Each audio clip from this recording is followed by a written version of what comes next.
A giant aircraft stands on the tarmac at Marseilles in France. It's been taken over by hijackers who are preparing the worst terrorist atrocity the world has so far seen. The men are heavily armed and carrying powerful explosives. The French Prime Minister faces a terrible dilemma. Storm the plane, lose 173 passengers and crew. But let it take off, and there'll be an even bigger price to pay. This will become a blueprint for defeating a terrorist hijacking. With eyewitness testimony and video recordings, this is the inside story of the hijacking the world forgot.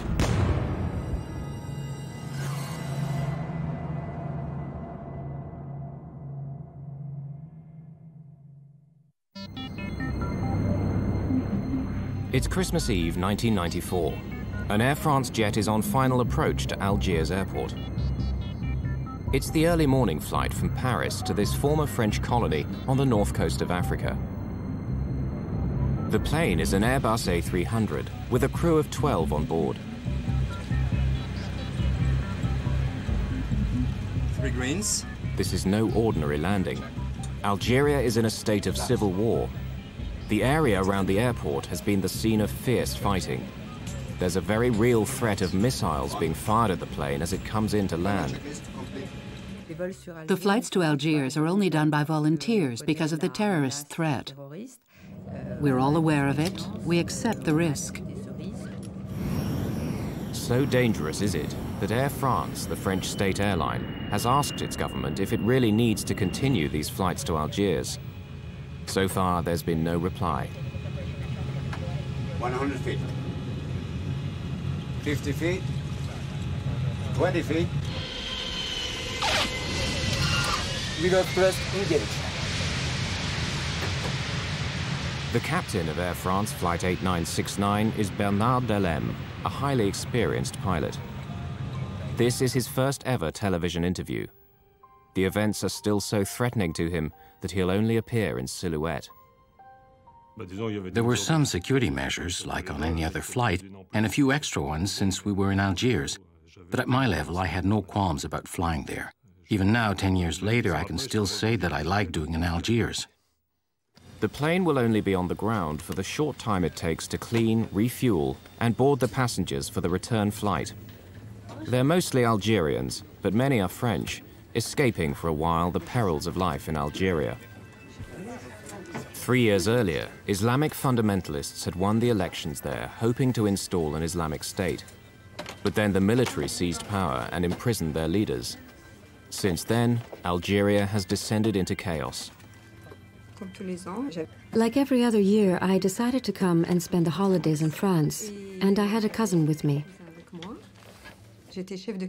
I was chief stewardess at Air Algeria, and I wouldn't take any other flight but Air Algeria normally. But when I arrived at the airport, there were no seats left. The flight was full. But an Air France booking agent suggested that I take the Air France flight. So I did. At least I'd be certain of taking off. Boarding is nearly over, but then, another sign of the fraught security situation, police board the plane for one more check. Presidential police, you two take the rear.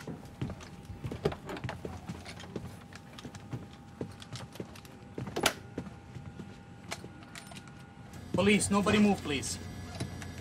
Presidential police, we're carrying out an identity check. All right. No, you stay here, we'll handle it. It'd be best if I made an announcement. Okay, go ahead.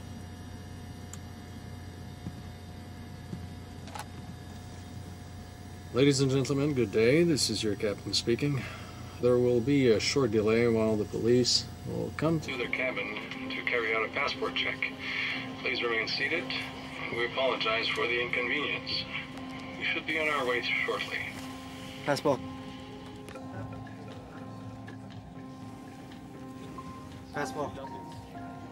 When they came towards us, they were armed. And that's really unusual. Passports, please.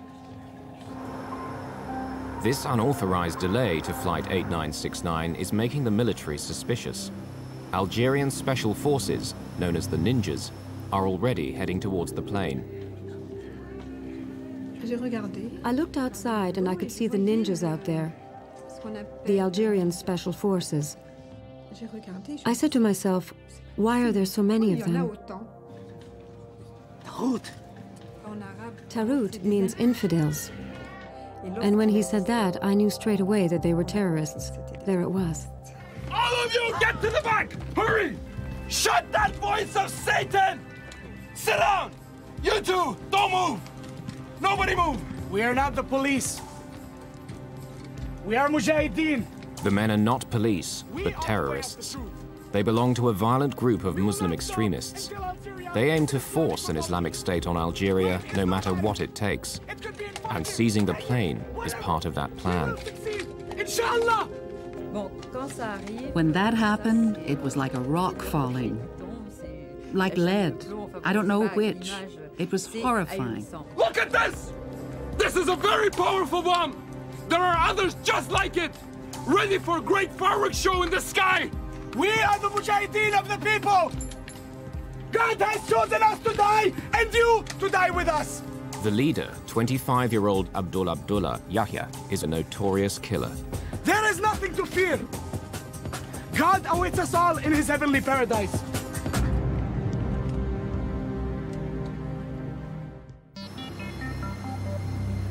Outside, news spreads quickly, and reporters arrive at the scene. In Paris, the French Prime Minister is urgently recalled from his Christmas holiday. It's an international crisis. I spent the whole afternoon on the phone trying to find out exactly what was going on. It was pretty confused. The Algerian authorities were determined to get tough, and it was difficult to discuss the problem with them. Give me your jacket, Captain. Back in Algiers, the terrorists decide to put on the flight crew's uniforms to confuse any army snipers. Meanwhile, in the cabin, one of the terrorists is not happy with what he sees. Cover your head! Cover your head more! You too! Their Islamic customs were not being respected. Men and women sharing the same toilets, sitting next to each other. And above all, women with their heads uncovered. That was intolerable for Lotfi, and it threw him into a rage. Lotfi's character is very peculiar. We called him the madman because really he was always on a knife edge. He had fits of rage. He was always on the brink of fury. What he saw there in the cabin was intolerable for him. He had to cover these women up. Now, 2 hours into the hijacking, the terrorists want to talk to the Algerian military. You in the tower! We have taken control of this Air France flights. We are the armed Islamic group. Do you hear me? Do you understand? Do you hear me? What is wrong with this thing? They don't hear me. They couldn't hear you because you both talked at the same time. You have to start again. You tell them. Do it. Air France 8969. What do you want me to say? The terrorists order Captain Dhellemme to take off for Paris. They say they're going to hold a press conference there. But the plane can't move. The passenger boarding stairs are still attached, and the Algerian authorities have parked vehicles to block the runways. Air France 8969. The passenger boarding stairs are still in place. Please remove them immediately. They meet with a blank refusal. Things are starting to go wrong for the hijackers. The Algerian strategy is not to give way on a single point, but it's a dangerous policy, as they are soon to find out. We are going to blow up the world! We are going to blow up the plane and everyone in it! Do you hear me? Do you hear me? Armed terrorists have hijacked an Air France jet at Algiers airport. They want to leave for Paris, but the government won't let them. It's a stalemate, for the moment. I'll say it one more time. Please remove the boarding stairs so that we can leave for Paris. You think we are joking? We will show you how we are joking. We are soldiers of God. We are ready to die. We will show them. The terrorists are about to send a message to the Algerian government. During the passport check, they've identified among the passengers an officer of the Algerian police. Then 2 rows behind me, there was a policeman. Can you come with us, please? We need your help. He asked the policeman to follow him. It's crazy, I don't know if he knew, but he was very hesitant. He was walking, but reluctantly, because he didn't know what was going to happen to him. Open the door, please.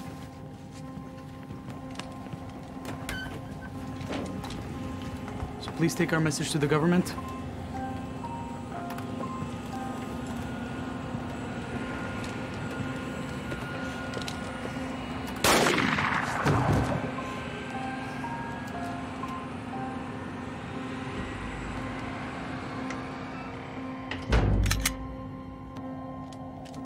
Few passengers are aware of the murder, nor are the pilots. The first contact we were allowed with the cabin was when a stewardess was allowed into the cockpit to see if we wanted anything. I said, we'd like a glass of water, because it was hard to swallow, as you can imagine. Our throats were very dry. Just then, she whispered to me, they've already killed a passenger. I was dumbfounded because we had no idea. We'd heard nothing. But the passengers are growing more concerned about what's going on outside. There are signs that the Algerian Special Forces are preparing for an armed assault. The biggest worry that we all had was that the ninjas, the Algerian Special Forces, would attack the plane. Things were going on inside the plane, sure, but anything that would come from the outside would upset things, and that scared us. As French Interior Minister at the time, Charles Pasqua knows exactly how the ninjas operate. They were trained by us. We were taking a considerable risk by letting this plane stay in Algiers, because we knew that although the Algerian forces were perfectly capable of ending the siege, it would have ended in a bloodbath. The Algerian military maintain their hard line, so the terrorists are about to raise the stakes again. Another passenger must die. When they came for the second passenger, we knew things were going wrong. This passenger, he was different. He was Vietnamese, a diplomat. He was the real foreigner on this plane. This passenger was not cowed by their terror, and that must have bothered them. The Vietnamese diplomat believes that as an outsider, he's being released.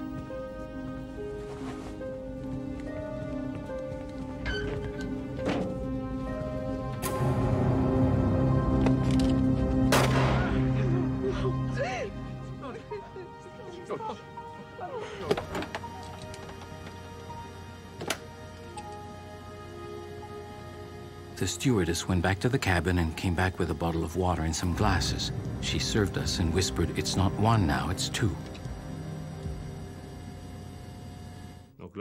Immediately, I realized that we had really hit the jackpot.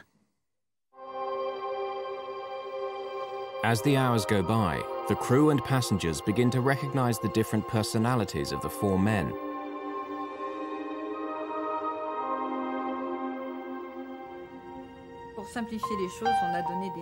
To make things simpler, we gave them names. Yaya gave us his name straight away, so that was easy. He was in charge. He looked a little bit like a student.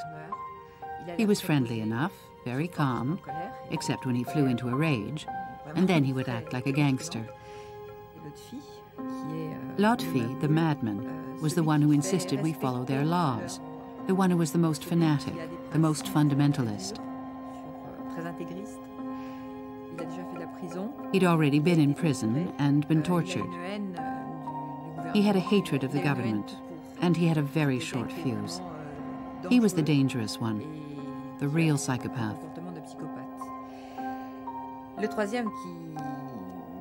The third one didn't have a name.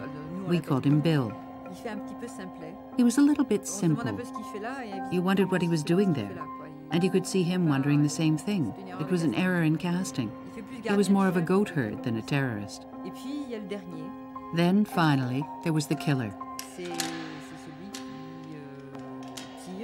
It was he who did the shooting, and who cleaned his gun afterwards without any remorse or feeling. I wonder if he knew what he was doing. The killer in the group is becoming increasingly bizarre.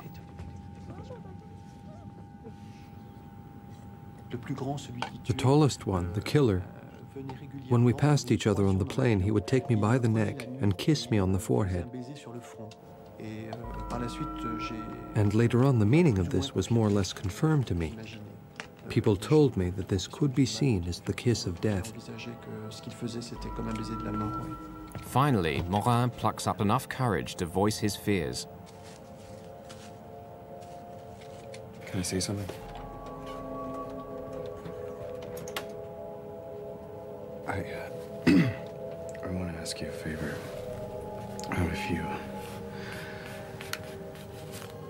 If you decide to kill me,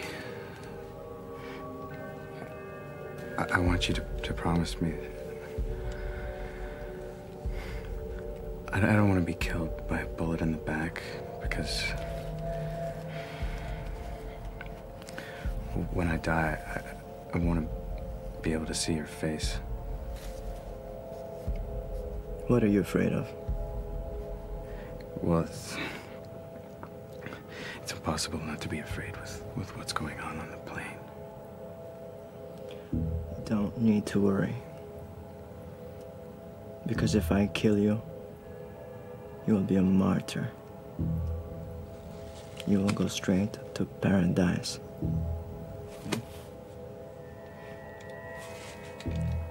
I can tell you that it didn't make me feel any better. In Algiers, it's stalemate. Neither side is giving way. In Paris, the French leaders are frustrated. They believe their own special forces could bring the hijacking to a safe end. But the Algerians refuse to let foreign troops in to sort out an Algerian problem. I asked the Algerian authorities extremely forcefully and urgently to let the plane take off, because I considered that it was a French plane belonging to Air France, which, although it had on board a majority of Algerians, had dozens of French there too. So it was for us to solve the problem.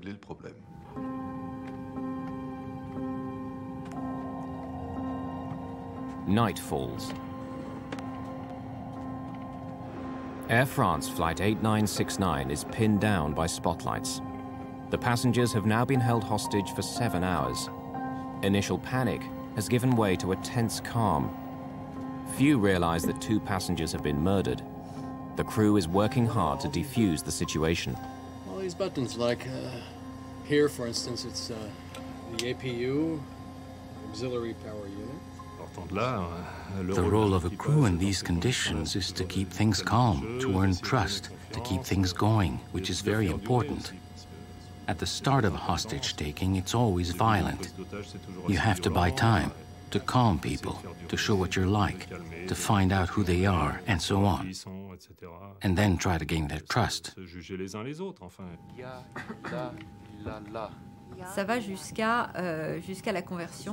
There was the conversion to Islam of 2 stewardesses, of whom I was one. It was a request from the terrorists. I don't have any disrespect for believers, but if it could help calm the terrorists down, then I didn't have any problem faking a conversion. We are going to blow up the world! We are going to blow up the plane and everyone in it! Do you hear me? Do you hear me? Through the night, the threats and ultimatums continue. But the Algerian government will not give in. It's a battle of wills. At one point, it was quite calm. I made a tour of the cabin about 2 in the morning. There were 2 of them lying on the floor, between door 1 left and door 1 right.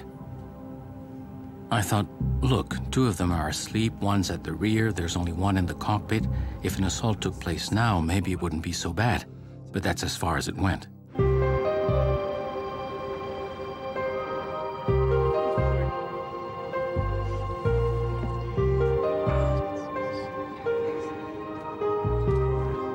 After a restless night, the passengers wake up. It's Christmas morning. It was a marvelous gesture. There was one person we called Father Christmas because he said, "You've worked hard enough, now it's my turn." And he took round all the bottles of water and glasses to the passengers.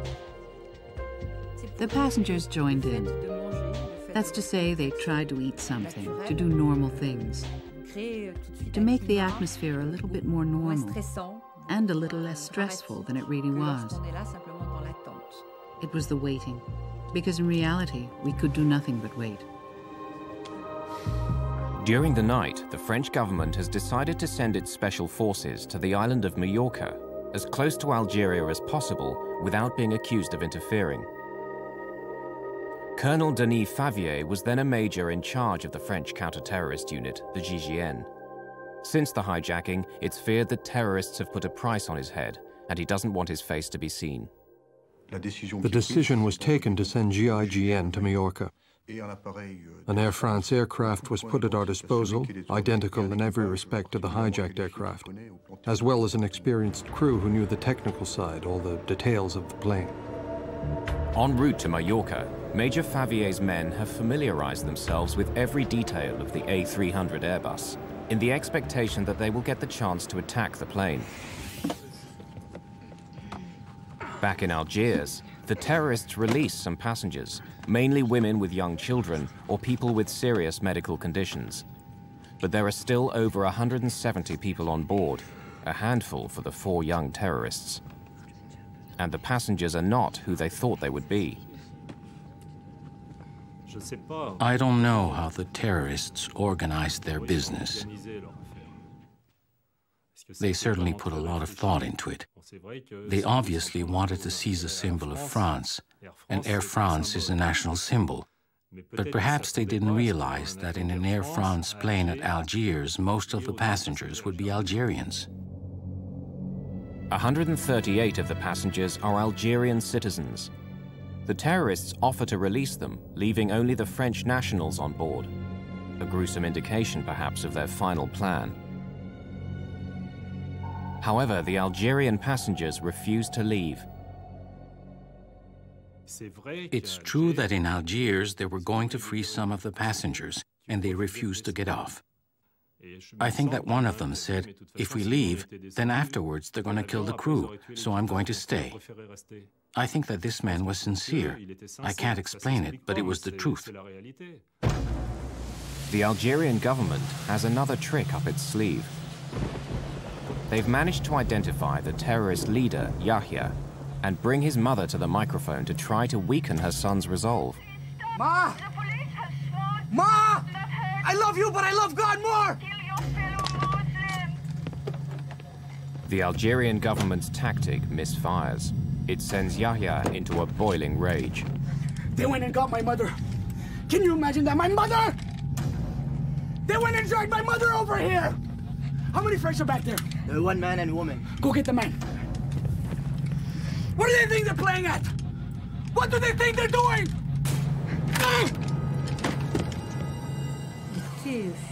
He was furious. He had no intention of changing his mind. Even the love of his mother, even his mother couldn't do anything. Until now, the terrorists haven't targeted any French citizens. But their time has come. 2 staff members of the French embassy are on board, a secretary and a young chef.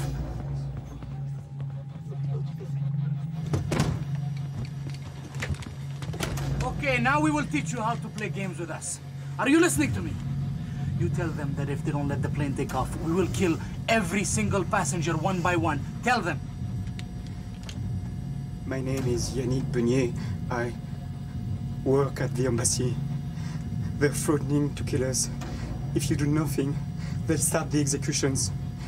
You've got to do something, and quickly. Quick as you can. We care nothing for you. We are soldiers of God. We'll kill him and we'll throw him outside the door. You can come and pick him up. Get me a magazine. He was terrified, Yannick. He was looking at me, but he was terrified. Was he pleading with me to help him? Was he? You two, we better off going back to your places. No!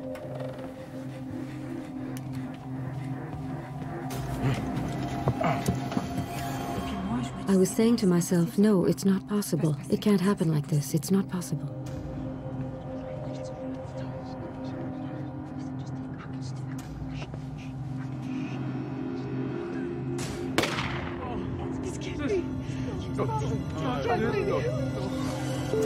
The door-open warning light confirms that the terrorists have carried out their threat.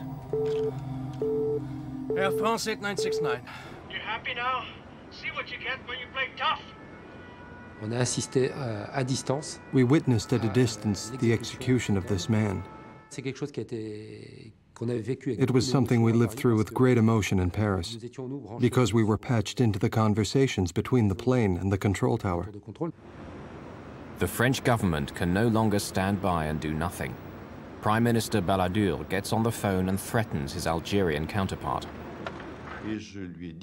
I told him that I would hold the Algerian government responsible for what happened and make it known to international opinion. Balladur's threat works. The Algerian president caves in. Finally, after 39 hours of terror, Flight 8969 can leave for France. Just then, there it was. We could leave. In the plane, there was a joy you could not imagine. And really, this impression that that was it. We'd succeeded. We had all succeeded, and we were going to be saved. We were leaving Algiers. But there's a problem. All the time they've been on the ground, the captain has kept the auxiliary power unit running. It's a small jet engine in the tail of the plane which keeps the power supply going. It uses around 4 tons of fuel a day. Now there isn't enough to reach Paris. Only Marseilles on the southern coast of France. Navigation lights. On. Air conditioning packs. Flight 8969 prepares to take off.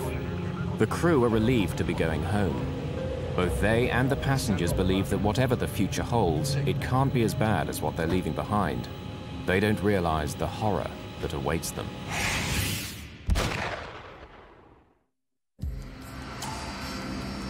After 2 days of terror and the death of 3 passengers, the Algerian authorities are allowing Flight 8969 to leave for France.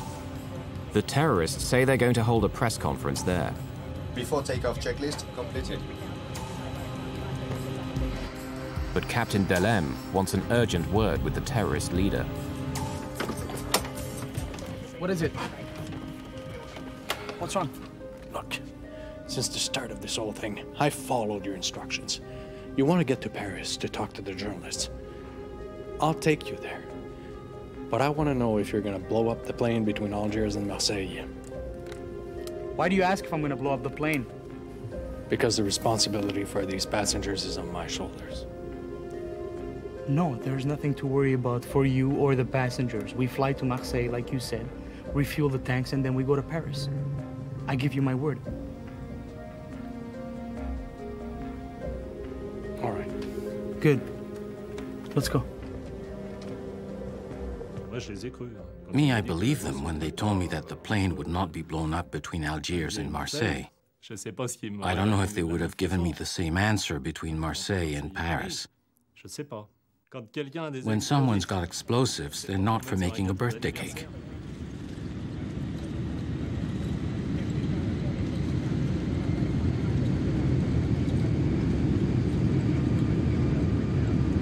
We have 2 terrorists strapped in their seats in the cockpit, and they're so excited. They're like kids, excited, happy. What's more, they'd succeeded. At 3:30 in the morning on the 26th of December, the plane approaches Marseille airport. They're unaware that Major Denis Favier and his French special forces have got there ahead of them from Mallorca and are now planning a showdown. Normally you arrive on ground that's held by the enemy, but here it's the enemy who is going to arrive on ground where you are in total control. And that's a key element in the success of the operation. 50 feet. 20 feet. For the terrorists, it's the magic moment. We are landing in France. We'll get fuel. We'll get provisions to take off again and go to Paris, because that's the objective. The airport is very dark. There are the lights of the plane and the little car, the Follow Me car, which we follow, and we do not go to the terminal. The plane is being deliberately led away to a remote corner of the airfield. Tension is very high because the French government has received some alarming news. While the plane was flying towards France, we received other information, according to which the terrorists plan to use the plane to carry out an attack on Paris.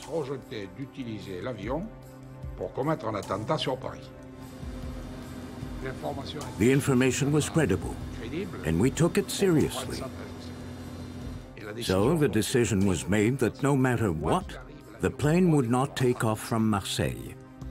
No matter how high the price may be, the plane would not take off. We picked a very precise spot for the plane to park, and then we just played for time.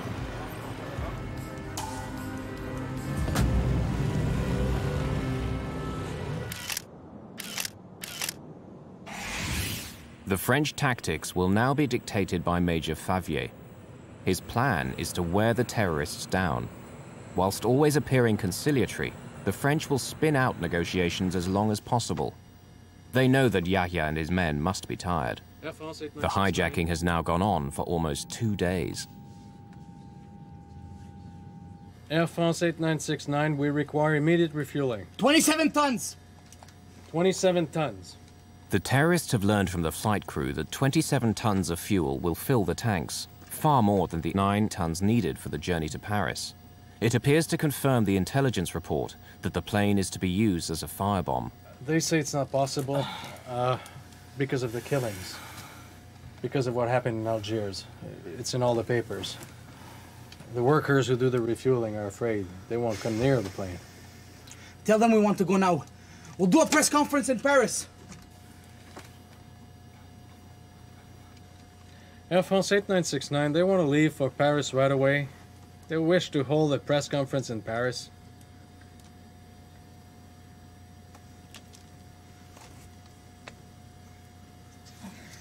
They say, why go to Paris while all the international press has come here to Marseille? They're all here. Why do a press conference in Paris? There's no point.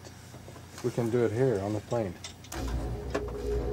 Major Favier has baited the hook. Will Yahya bite? Tell them we want CNN. Tell them we want CNN. Air France 8969, they want to speak to CNN. The terrorists agree to a press conference aboard the plane, little realizing that it's all part of a clever plan. Tactically, this press conference was important because it enabled us to get some of the passengers moved to the rear of the plane. The negotiators asked that the front of the plane be cleared for the press conference. The real reason is to create a clear area for the French special forces when they storm the plane. Because what the terrorists don't realize is that the plane's doors can be opened from the outside. Are they coming? No, not yet. By now, the plane has been sitting on Marseilles' taxiway for 12 hours. The French special forces know how many terrorists there are and where they are. It's believed the French special forces planted microphones on the fuselage of the plane. Now they're waiting for the sun to go down to take advantage of the dark. On the plane, they know nothing of this. They're still waiting for the press to arrive. Tower 8969. Everything's ready here. You can send the press now.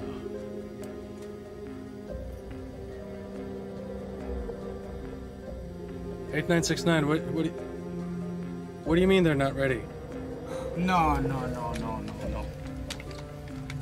You said they were ready over an hour ago and you were going to get them.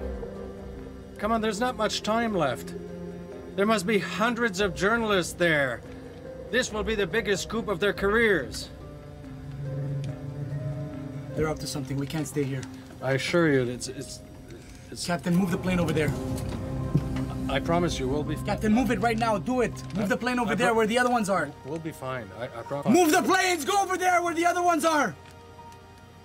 Do it! Do it! Let's go. Start engines. Suddenly, all Colonel Favier's plans are in disarray. Yahya, the terrorist leader, now has the initiative. Tactically for us, the situation was very bad. Our positions were based on the plane being parked at point A, and all of a sudden it's at point B. So we have to reorganize very quickly. Captain Dhellemme is forced to park right at the foot of the tower, close to the terminal and other flights. If they blow up the plane now, the casualties could be enormous. Tell them it's too late now! There won't be a press conference, it's too late, it should have been done! Tell them to fill the tanks! We're leaving! They have until 5 o'clock. At 5 o'clock, we're taking off! Tell them, Captain, do it! I've had it! Do it! Air France 8969. Major Favier is having his men picked up as fast as possible to move to new positions. He puts snipers on the terminal roof, where they'll have a view of the cockpit. He only has a few minutes to set up his emergency plan, a cavalry charge of passenger boarding stairs. 3 air stairs and 30 men. This is the plan. Penetrate by the 2 rear doors, with 2 teams of 11 men each at the rear right and rear left doors, and then a penetration by a smaller team of 8 men at the front right door to gain control of the cockpit, since we know that the terrorist leader is in the cockpit. Our intention is to cut off the cockpit from the rest of the plane. By 5 o'clock, no fuel has been delivered. The authorities have no intention of allowing the plane to take off. 5 o'clock comes round, and there, it's the moment when Yahya has to do something.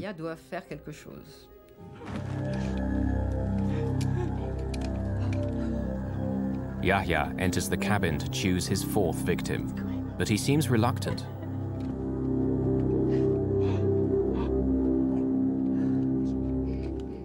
He chooses a member of the crew, the youngest, the most foreign, who had made the mistake of telling him he was an atheist.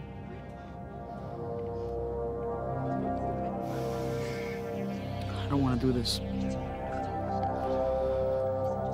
But I got no choice.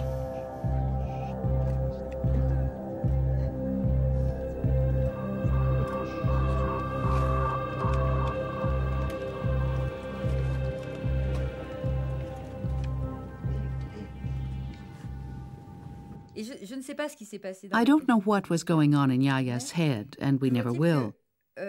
I don't know if he changed his mind, but he kept putting off this execution. So instead of that, he fired on everything around.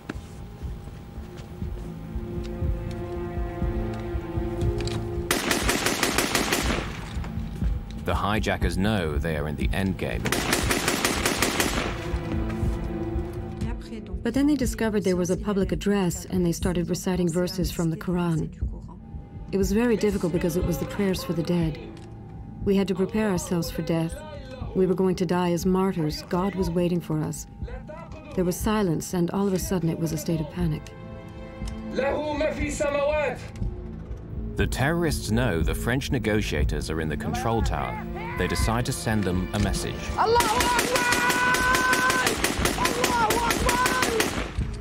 One of the terrorists opened the side window of the cockpit and hosed down the control tower. The glass shattered all around us. We were literally machine-gunned. Since we had landed in Marseilles, there had been some moments of tension, but nothing like what seemed to be about to happen. We're gonna succeed in our mission, Captain. Don't worry about that. Major Favier has been given carte blanche by the French Prime Minister Edouard Balladur. He decides the moment has come to act. When the terrorists started firing with an automatic weapon on the tower, there was danger inside the plane, so we now had justification for an armed attack. That attack was carried out from the air stairs, which are mobile vehicles.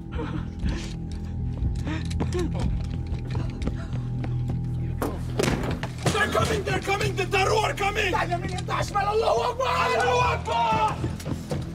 At that moment, everybody understood, them and us, that it was the beginning of the assault. The cavalry charge is underway. This is actual footage of the attack. There are 8 of us on the front right air stair. The first air stair gets to the aircraft. There's a small problem with the height, as it was a little bit higher than the door. The door hits the top of the air stair, a slight step back, the door opens, the air stair touches the plane, and the group goes in. Then it's the apocalypse. Get down! Get down! And then the group that has gone in comes under a deluge of fire from the terrorists who shoot at everyone who enters, an extremely murderous fire. There's not a moment's doubt about the nature of this gunfire. They are shooting to kill. At the rear of the plane, the other 2 squads of Favier's men enter. So I hear, hands on your head, don't move, hide, get down as low as you can. I just wished to escape. The situation we were in was extremely violent, so I pulled the overcoat I had over my head so I wouldn't see the tracer bullets whizzing past, nor what was going on around. Hundreds of bullets are whistling through the cabin. Grenades are exploding. There's smoke and confusion everywhere. I was in a rather bad spot, so I tried to make myself as small as possible. You stop breathing, and you imagine that you're hard enough to stop the bullets. The snipers on the terminal roof can see the terrorists in the cockpit, but frustratingly can't get a clear shot. The co-pilot is blocking their view. But that problem is about to be solved.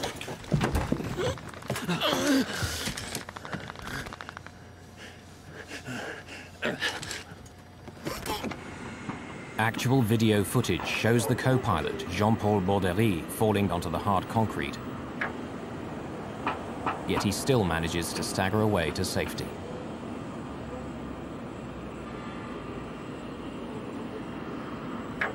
It gives the snipers the chance they've been waiting for.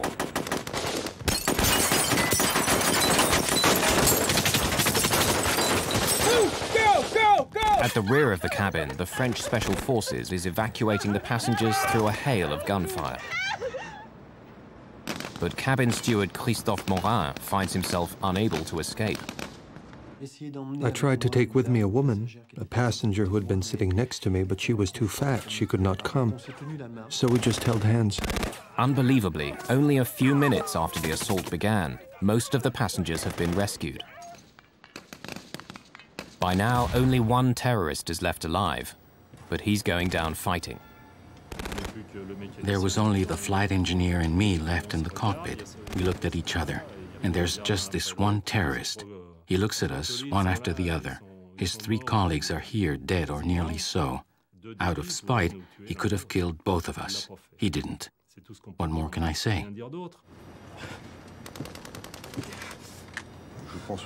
I think that after 54 hours, there is mutual recognition and respect, quote-unquote, between the terrorists and the hostages. Yes, bonds were created in this drama. And I think these bonds were activated, and that they perhaps contributed to saving the lives of some members of the crew. The French news footage captures amazing scenes of the battle. A GIGN man is blasted out of the plane by gunshots.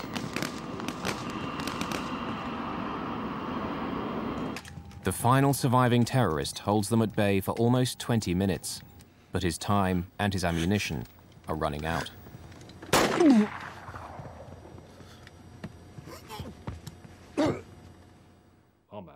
The flight engineer and I looked at each other. We knew exactly the situation we were in. As long as there were gunshots, we knew we could die. But once it stopped, or when we thought it had stopped, then we said, all right, it's over. But it's not over yet for the captain and his flight engineer.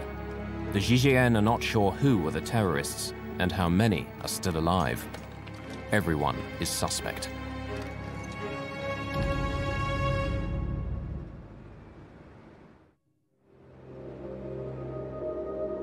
The battle around the cockpit has been so fierce that everyone believes the flight crew are dead. The French special forces suspect that any survivors may be terrorists in disguise. The flight engineer is hustled off the plane and handcuffed. Get up! Hands on your head. I'm the captain of the plane. I will get out, but not with my hands on my head. I would never have left the cockpit with my hands on my head. After all I had been through, I would not be punished like a child. When we saw Burgniard and Alain come out, we couldn't believe it. Alain was handcuffed and his shirt was covered in blood. He said, "I'm deaf, I'm deaf." But we said, "Yes, but you're alive." We told them, "He's our flight engineer, let him go." It was incredible.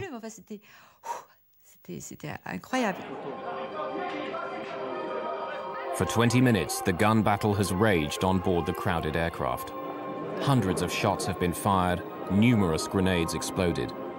Yet all 173 passengers and crew have survived. Captain Dhellemme himself escaped with bullet wounds to his right elbow and thigh. The crew had a specific responsibility, the duty to save the hostages and to safeguard the plane. The crew in general and the captain in particular, they all rose to the occasion. 9 of the 30 GIGN men have been wounded, 1 seriously. When I assessed the gravity of the GIGN men's injuries, and when we learned that none were fatal, then yes, I could consider that the operation overall had been a success. Out of the 161 passengers who survived the hijacking, only a few have suffered slight injuries. A huge relief to the French Prime Minister. I cannot say that I was calm that day, but I considered that there was no other decision to be made than the one I took. So the only thing that was left for me was to hope that things would unfold well. And as a matter of fact, they unfolded exceptionally well. I would not have dreamed that they would go that well.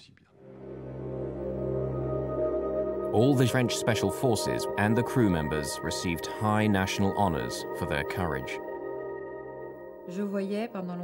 For a long time, I kept seeing the faces of the 3 dead passengers that I couldn't save.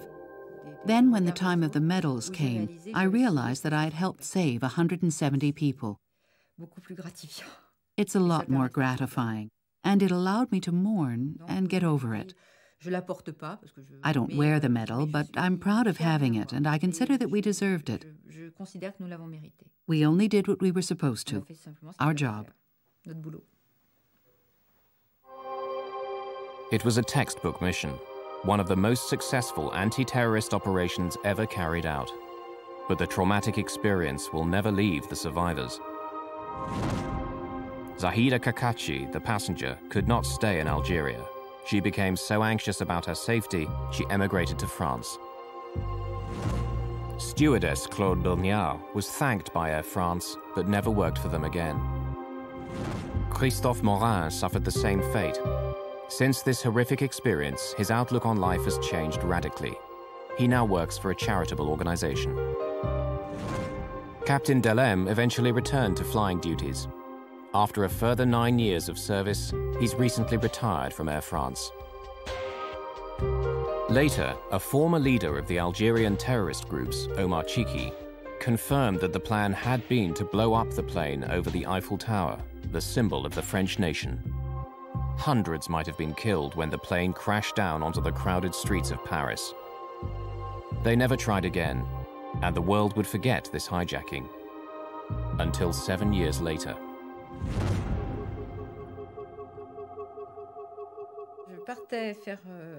I went to do some shopping and I bumped into a friend who said a plane has crashed into the World Trade Center. I went home and stayed sitting in front of the television for 24 hours. I couldn't move or eat or do anything. All those images came back to me, and I asked myself, is that what was supposed to happen to us?